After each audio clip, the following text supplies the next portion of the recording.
Muchas gracias por la presentación. Bueno, no os vemos, confiamos en que estéis ahí. Vamos a intentar hacerlo lo más dinámico porque sabemos que es una mala hora después de comer. Pero bueno, gracias por estar aquí y por la invitación al evento. Presentarme muy rápido, yo soy Macarena Banús, soy directora de Estrategia y Desarrollo de Negocio para BBVA Spark en Latinoamérica, la unidad de negocio de BBVA dedicada a las startups, scale-ups. Como decía en la introducción, vamos a hablar de las nuevas reglas de financiamiento. Muy rápido quiero presentar al panel de oro que tenemos hoy, que como digo, prometemos hacerlo interactivo. Empiezo por Diana Espino, Managing Director de Square One Capital, un fondo de VC especializado en FinTech, y tenéis una visión muy interesante porque estáis con un LP único, que es un Family Office, y aquí vamos a aportar un poquito la visión de cómo entran los family offices en el ecosistema en LATAM. Nicolás Toro, Head para el mercado latinoamericano en Silicon Valley Bank, con la misión de seguir apoyando al ecosistema tanto con soluciones de financiación, innovación, producto transaccional, competidores y amigos, nos portaremos bien. Y Cristóbal Silva, co-founder y partner de Kayak Ventures. Está radicado en Chile, pero financiáis también desde un VC a todo el ecosistema de Latinoamérica, desde SEED a Series B, y apoyando también a empresas que generan un impacto positivo. Súper. Bueno, pues vamos a empezar. Estamos en un momento muy curioso, ¿no?, en el ecosistema de Latinoamérica a nivel de financiación. Cada vez estamos viendo más opciones que complementan las rondas de VC tradicional. Y justo hablábamos antes que además de esto ocurre también en un contexto donde quizá hay menos liquidez, una concentración mayor del capital y donde nos hemos vuelto también más sofisticados, ¿no?, a la hora de pedir y también los lenders de otorgar financiación. Entonces quisiera empezar yéndome a un reporte reciente que publicó LAFCA, donde se ha visto que el volumen de VC se está estabilizando. Hemos alcanzado en 2025 los 4.300 millones de dólares en inversión de equity, pero la deuda está creciendo como una financiación alternativa, y la presencia de otros actores como los family offices también está incrementando. Os quería hacer dos preguntas y esta es más abierta para los tres. ¿Cómo estáis viendo que cambian las reglas del juego de financiamiento para las startups y para los lenders? Si estas métricas son signo de una madurez del ecosistema o realmente es una vía de escape ante alguna situación más compleja de levantar equity. Cristóbal, empezamos contigo. Encantado y aprovechar de dar gracias por la invitación, en particular a Esteban, que ha hecho este evento sea increíble. Las reglas han cambiado también como una concepción. Yo creo que más que han cambiado las reglas, o sea, si vemos la película completa, que es lo que pasó que en 2020, 2021, parte del 2022, las compañías priorizaron crecimiento a toda costa, y 2023, 24 y 25 fueron también las compañías empezaron a balancear mucho mejor lo que es crecimiento y rentabilidad.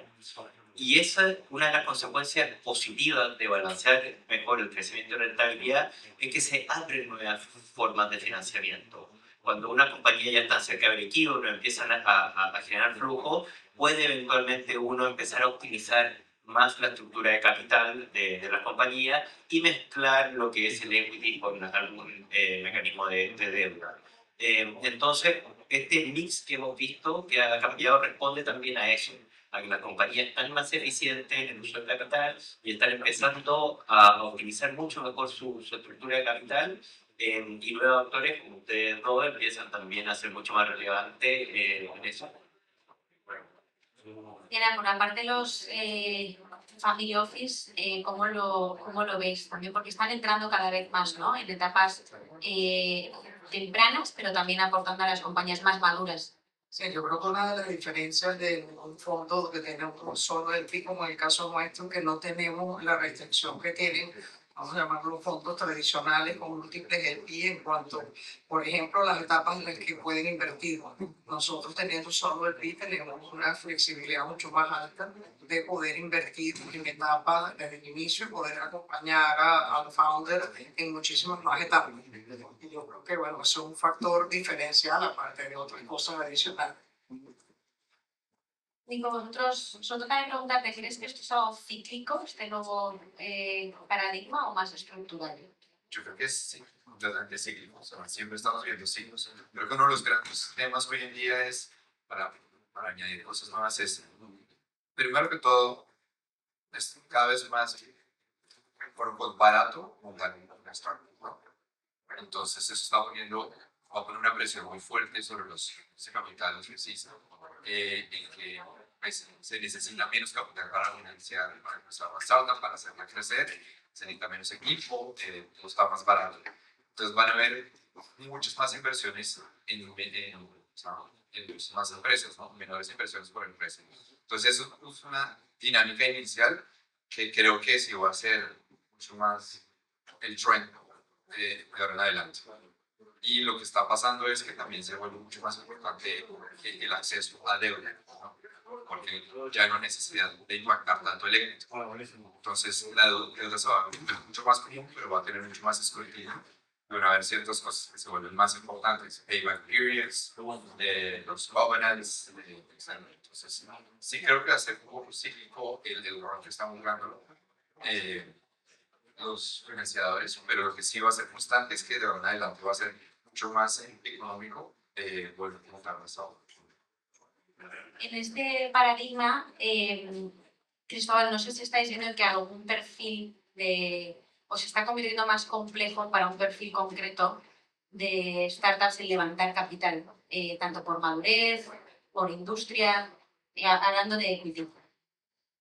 Sí, o sea, creo que hoy día hay dos mundos afuera. Están las compañías de AI y el resto.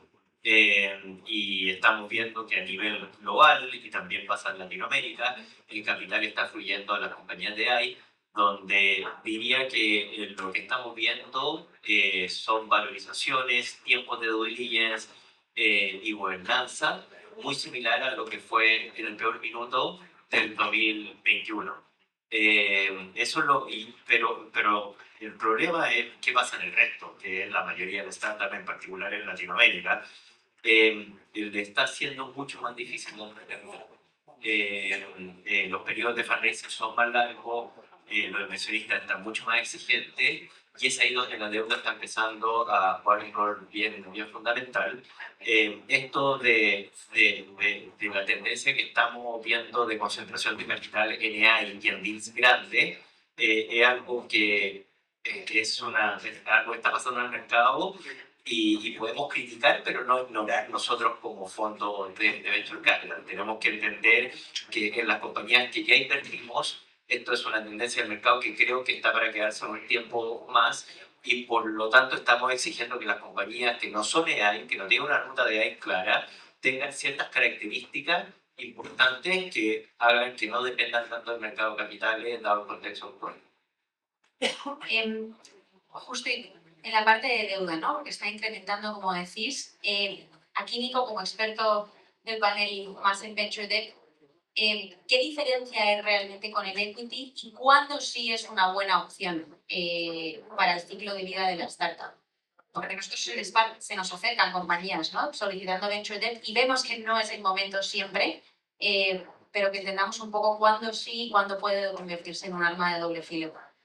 Yo quiero agregar un tema a lo que usted dice, Cristóbal, antes, y es, en este momento está bastante difícil para las startups en Latinoamérica. Yo creo que hay muchas razones. Un tema es, como dice Cristóbal, todo se está yendo a AI. Segundo es que los fondos latinoamericanos están cada vez invirtiendo más en Estados Unidos, ¿no? Entonces, diferentes tesis, las más comunes, latinos en Estados Unidos. Justamente estuvimos en San Francisco con un evento hace 2 semanas, y era impresionante la cantidad de latinoamericanos jóvenes mudándose a San Francisco to builder for the US market. El tercer tema es que los ciclos de los fondos. Entonces ahorita hay muchos fondos que están fundraising y lo que tienen lo están dejando para follow-ons. Hay una gran cantidad de capital que se está dedicando a follow-ons y obviamente el fundraising de los mismos fondos está difícil, fueron golpeados por los 2021 que los family offices pues, no han visto liquidity, entonces están golpeados. Entonces como que eso hay muchos temas que están dificultando que las startups en Latinoamérica levanten. Y el mayor tema es que no hay growth funds, ¿no? Entonces, o muy pocos. Y esos son uno de los problemas neurálgicos de la economía latinoamericana. Tenemos muy pocos secondaries, muy pocos growth funds y poco exit opportunities. Eso hace un crunch. Y ahí es donde bueno, llega la pregunta de deuda. Porque lo que más se necesita, una de las cosas más importantes que necesita una startup, que en Latinoamérica todavía nos ha costado mucho aprender, es un buen cap table, ¿cierto? En Latinoamérica versus otros mercados tenemos unos cap tables muy problemáticos que dificultan mucho los exits. Y he visto muchas empresas en Latinoamérica que everything else considered sería un muy buen exit, pero no lo tienen. Entonces eso es muy importante considerarlo cuando se haga fundraising de equity y también en deuda. ¿Cuándo es el mejor momento para levantar deuda? Es muy sencillo. Cuando ya haya un product market fit. Solo cuando sea gasolina para crecimiento. Ningún otro momento. ¿No? Para subsanar pérdidas, no. Solo cuando ya haya un clear path to growth, ya la receta esté cocinada y se sepa exactamente qué vamos a hacer para crecer. Cualquier otro momento sería un gravísimo error que va a tener después impactos muy fuertes sobre la empresa y sobre el equity pool y el capital. ¿Ves un fit más claro con algún modelo de negocio particular, tipo revenues predecibles, ¿no? Un SaaS, fintech, o es agnóstico? No, no tiene que ser, como dices tú, el predictable revenue y trending upward. Eso es lo más importante. Nosotros hemos experimentado en diferentes modelos de negocio, hemos aprendido que nos gustan unos más que otros. Te diría que todo lo que sea consumer nos ha costado un poco más. Entonces, we trend more towards B2B fintechs and más B2B enterprise type of businesses. Pero sí, también hemos tenido éxitos en algunos de consumer, pero lo que mejor nos ha ido es fintech B2B SaaS. Pero lo clave es predictable revenue y cuando ya hay product market fit, se sepa claramente que esto es para crecer, ¿no? Y cuando se haya una expectativa de una ronda de financiación en cierto horizonte de tiempo. Oye, y hablando un poco de la complejidad del cap table, ¿no? Quizá, Diana, cuando un founder se acerca a buscar inversión donde hay un family office detrás, ¿qué espera al tener a un family office como socio? ¿Es diferente a lo que puede esperar al tener a un VC tradicional?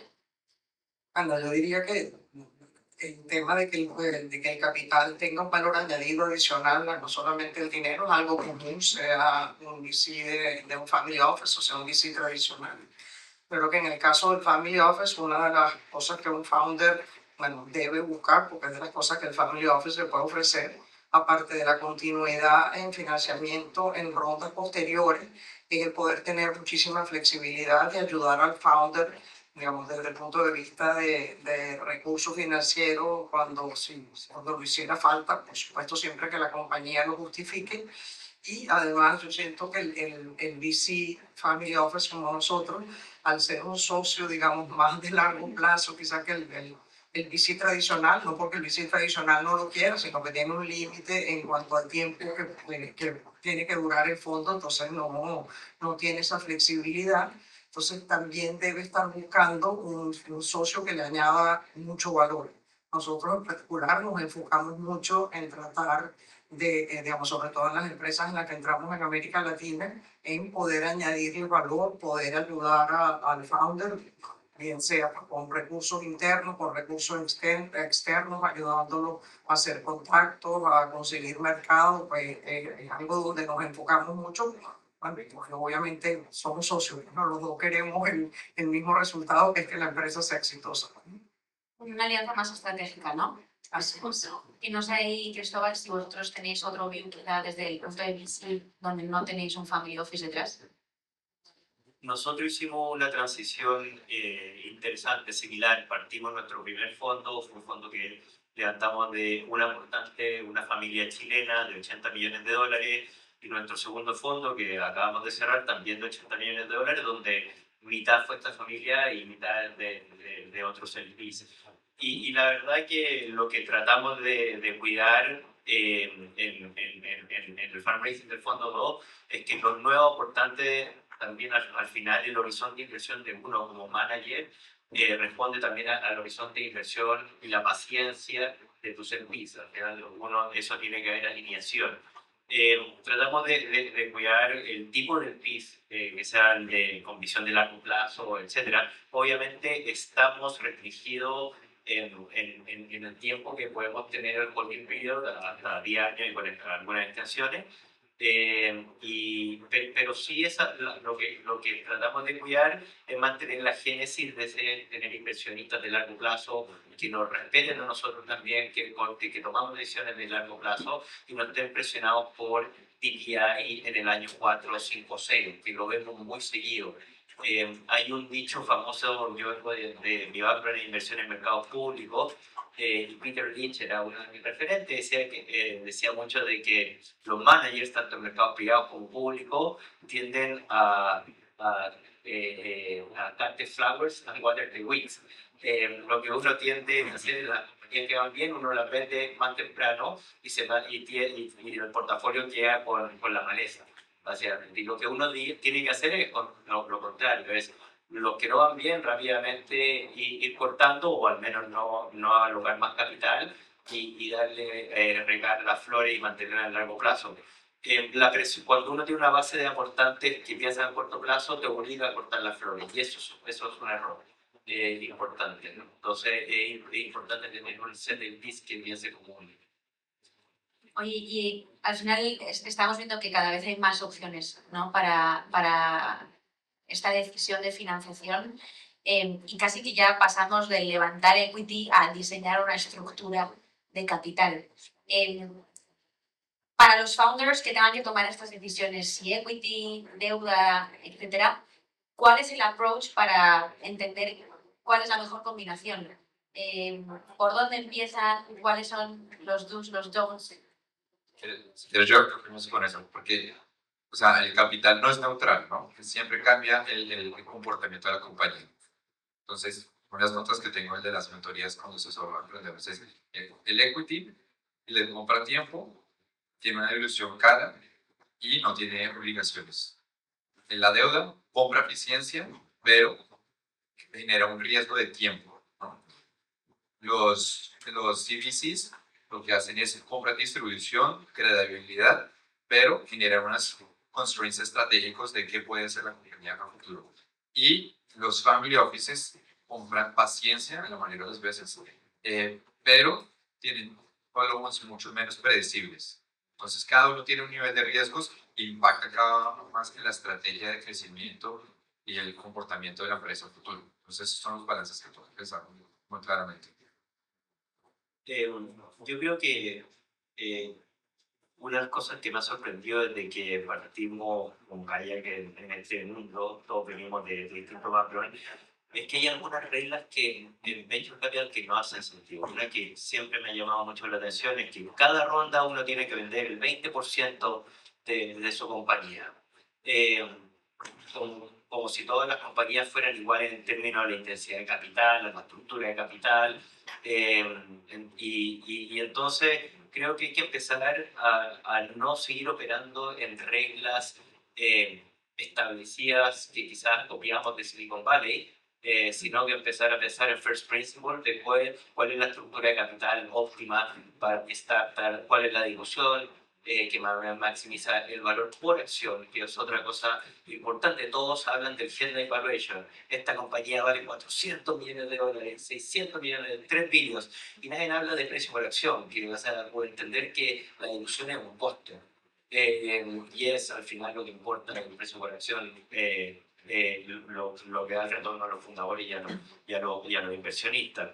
Entonces, creo que a tu pregunta, hay que empezar a ser mucho más consciente de cuánto levantar, qué porcentaje de ilusión, cómo optimizo eso con deuda, ¿no? Creo que el caso de Fractal, que hizo, compartimos, donde nosotros hubiéramos una ronda de inversión que fue complementaria también a Venture Debt que fueron de ustedes de BWS Fund. Y resultó excepcional, o sea, muy bueno, porque el equity le dio la capacidad de crecimiento de revenue que le permitía ganar flujo y la verdad que hace una relación muy buena tanto con la deuda como para el equity. Ese tipo de cosas tienen que ver más, porque van a proteger el retorno de los inversionistas y de los fundadores. Y creo que al final también le va a dar más disciplina a la compañía. Cuando uno tiene un partner de deuda, uno tiende a comportarse mejor. Creo que todos se lo entienden. Serían feliz también al fin. Bueno, yo creo que la visión de nosotros de Square One es que normalmente cualquier instrumento de deuda es mucho mejor para los accionistas que emitir más acciones. O sea, si una compañía está en una situación, como explicaba Nicolás, que tiene ya un flujo de caja predecible y ese flujo de caja le permite aguantar el servicio de la deuda, sin duda la mejor decisión para los accionistas y los founders también, porque los founders son accionistas. A veces yo siento que uno muchas veces habla de los founders y de los inversores como que si estuvieran como en dos bandos separados, y resulta que los founders y los inversores estamos todos en el mismo barco y el barco sigue a flote y llega a destino con todos montados adentro, se hunde con todos montados adentro. Bueno, entonces la mejor decisión para nosotros siempre es la deuda. Bueno, lo hemos incorporado, bueno, que es un tema muy específico, pero cuando son compañías de lending, claro, ahí ya no es venture debt, pero ahí también entonces entra en juego la maximización de los debt facilities, tratando de negociar las mejores condiciones del mínimo de equity necesario para poder apalancar las carteras que están montando, ¿no? Y eso en América Latina, hemos visto cada vez casos de éxito que antes se veía poco por los montos de financiamiento que hay que hacer en compañías exitosas. Son montos que incluso dentro de América Latina no están disponibles y tienen que ser, digamos, instituciones extranjeras que los dan, ¿no? Hace un poquitico, hace nada, Adi de Colombia acaba de anunciar que cerró una línea más de $150 millones con JP Morgan, lo cual suma en total, no sé si mal no recuerdo, $700 millones en Debt Facility, y eso es algo que quizás en Brasil podías verlo en algunos casos, pero fuera de Brasil, en América Latina no se veía. Me miraba Cristóbal porque hemos tenido justo una charla antes de empezar el panel y es un poco donde estamos nosotros en Spark en Latinoamérica, ¿no? A diferencia de Europa, que el Venture Debt lo tenemos muy establecido desde Spark como operaciones con Fractal, con Airflow, y sin embargo aquí en la CAM es casi todo Workout Facilities, ¿no? En FinTech Lending, hoy hemos anunciado públicamente la financiación en ADI, y bueno, son operaciones que están funcionando muy bien, ¿no? Que cada vez espero que veamos más y nos permiten también cubrir ese gap de tickets que de otra manera es difícil. Y una pregunta a ti, ¿qué es lo que falta en Latinoamérica para empezar a ver más venture debt, no warehousing? Bueno, sobre todo acompañamiento de rondas grandes de equity. Al final el venture debt acompaña una ronda de equity, entonces en la medida en la que creo que decías tú, Nico, ¿no? Que hay un gap, no hay tantos fondos de crowdlending como quizás sí que encontramos en Europa que estén dando esos tickets que nos permitan entrar a nosotros para acompañar esa ronda, es difícil. Y es que no tenemos ese upside por la parte de equity que nos permita entrar. No sé desde Silicon Valley Bank si lo ves igual. No, exactamente, ese es el tema, ¿no? No está la madurez del mercado en términos del nivel de tickets, el nivel de fondos de equity, de growth equity y también de oportunidades de liquidez. Entonces, el ecosistema dificulta mucho, eso es principalmente juegos on free. Sí, y el propio ecosistema de startups, ¿no? Al final es lo que hablábamos antes. Nosotros la cartera de clientes y de crédito que tenemos en Europa es infinitamente más diversificada a nivel de industrias y aquí hay una concentración muy alta en fintech.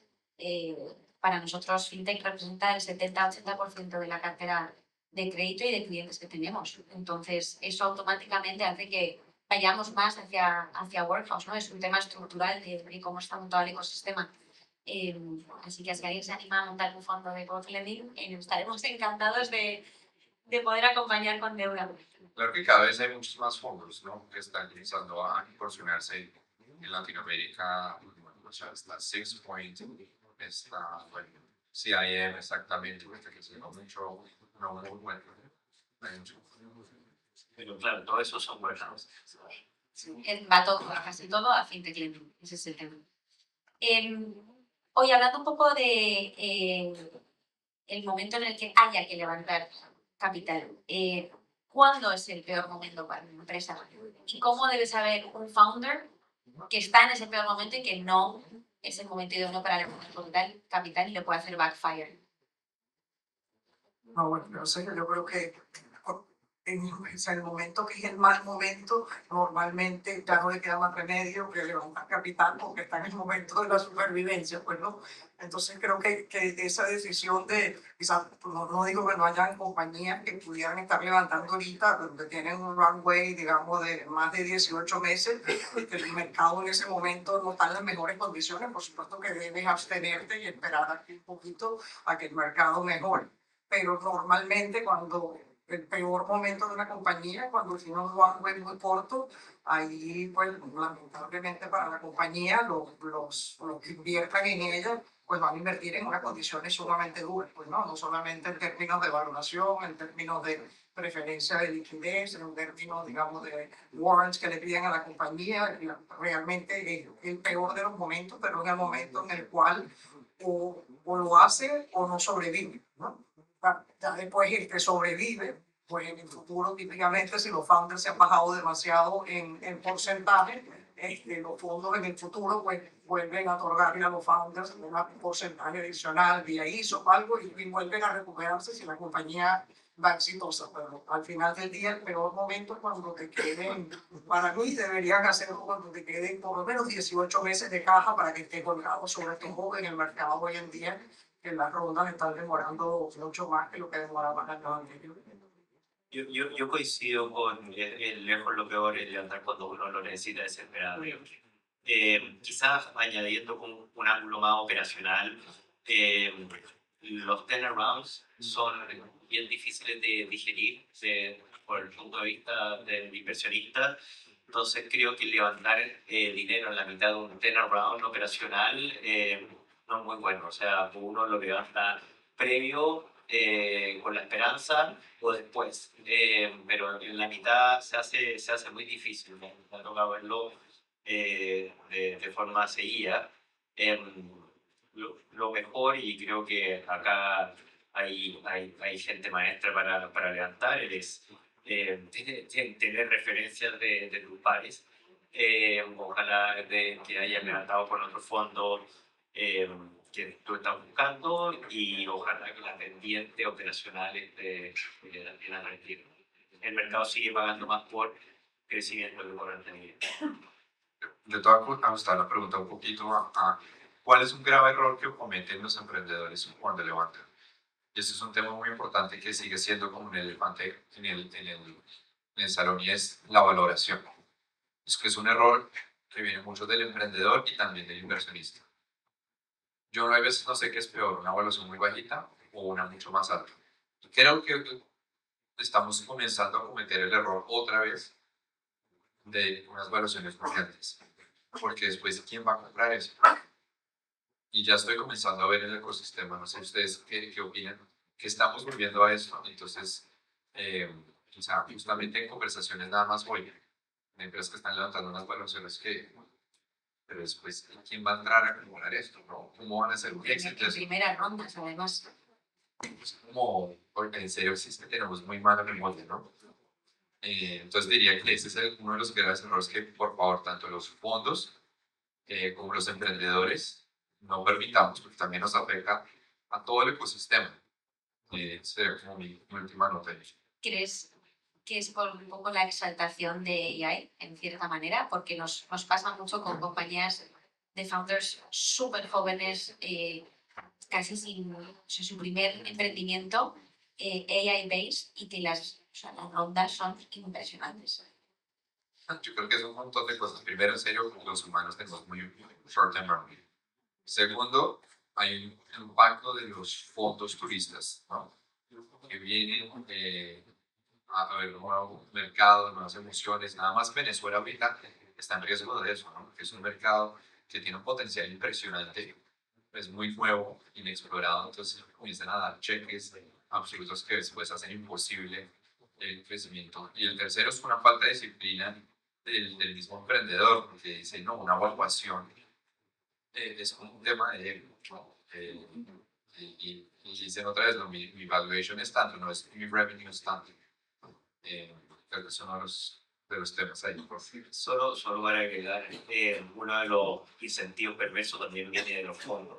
O sea, todos los fondos que ya están invertidos en esa compañía buscan un mark-to-market, un step-up valuation para mostrarles a los potenciales inversionistas y con eso levantar dinero. O sea, creo que a tu consejo es los fondos que ya están en esa compañía que sean disciplinados y que pongan a la compañía adelante y el fundador adelante versus más que sus propios intereses.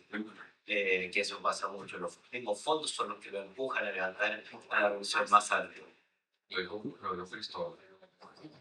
Bueno, yo ahí solamente para cerrar, porque se nos acabó el tiempo, es que muchas veces yo lo que le digo a los founders cuando estén levantando, o sea, tienen que sacar muy bien tu cuenta, porque a veces levantar una valoración más baja, incluso un monto mayor, pero que te permite impulsar el crecimiento de la compañía de una manera mucho más acelerada, te termina resultando para el founder en un valor de ese porcentaje menor accionario que le queda, muchísimo mayor que el porcentaje accionario mayor sobre una compañía que no crece tanto, porque empeñado en levantar una alta valoración no levanta suficientes recursos. Entonces yo creo que hay que tener un poquito de visión, dejar a un lado el ego y dejar a un lado la presión de los VCs y ver bien las cuentas de qué es lo que mejor te conviene a mediano plazo, no en el momento inmediato.